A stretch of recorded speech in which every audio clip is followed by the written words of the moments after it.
follow their rules to try to make it, you know, rapping and DJing and all that without no money. It was too hard. So that's why I chose the route to try to sell drugs and rob people and things like that, which ended me up in jail. Going through so much time, you know. I went through that time, and some the COs, the white people, used to always tell me, "Yeah, you ain't do this. You might ain't do this, but you did something else. Like, yo, you deserve to be here. You did a lot of wrong things to a lot of people." And I know, after being in there so long, I thought about a lot of the things that I did that was wrong to people that didn't deserve it, and I came out here. And I really tried to make amends for, like, a lot of people that I violated that I shouldn't have violated. You know, so, you know. So basically, you went in at 18, and you ain't never come back out though for 20 years, 20 years plus. 28 years, yes sir. So, how was it, and where did you go? Like when you first went in, where did you go? All right, so let me tell you how it was when I first came up. I came up March 16, 1990. I came up through Elmira. That was reception. All adolescents, no matter where you from. Right. At that time in 1990, you had to come through Elmira.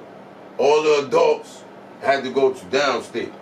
If you was 21 and older, you had to go to downstate. You under 21, you come into Elmira. So that means all of the 4 billion adolescents for Rikers Island and all that running around with the razors was there. Right. So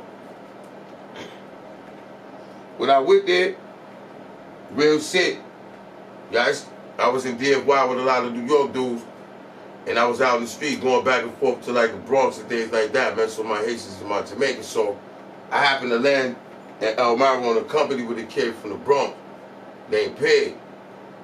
That little nigga, he a little short nigga, he like my father. You could say in jail, that's my jailhouse pops, because he raised him. What's Took your name? Pig. Yo, my little nigga right here, somebody show you how to handle a razor, move with a razor, bust a dude down, how to move, how to be on point for everything. So he raised me in jail. Held me down, you got beef, whatever. Held me down. Taught me jail, basically, how to understand the COs, you know what I mean, So from him, I learned basically how to move, you know what I mean, how to be on point and things. So I can tell you this. Before gangbanging started, you know, we could say before the Bloods and the Crips started in the New York State Penitentiary, dudes had to come up when I first came there. You had to earn your own respect. It wasn't, yo, this is my man, he in my hood. They wanted your butt, them little Spanish dudes, all of those Spanish dudes was running around taking dudes' butts, them get-downs and all that stuff right there. So at the end of the day, you coming up here, you saying you from Brooklyn, it don't matter. Let somebody know your family, but other than that, it don't matter. You still gotta get busy. You still gotta rep your own. You still gotta hold yourself down. At the end of the day, people want to know that they hanging with somebody that ain't no bitch. So, but things changed. Like in 1993, 94, when they introduced the system to the Bloods and the Crip thing. So, Blood basically took over the system and changed it. So it wasn't no more that gay stuff.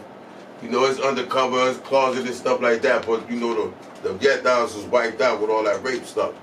But now you got black on black oppression now. Right.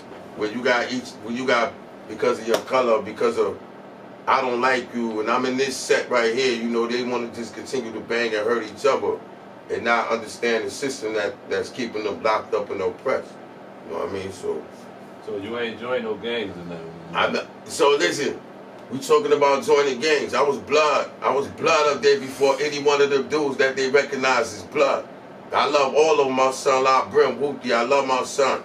We talk about Iz, man. Me and Iz go back in Elmira in 1990 when I came up there when we was guard body.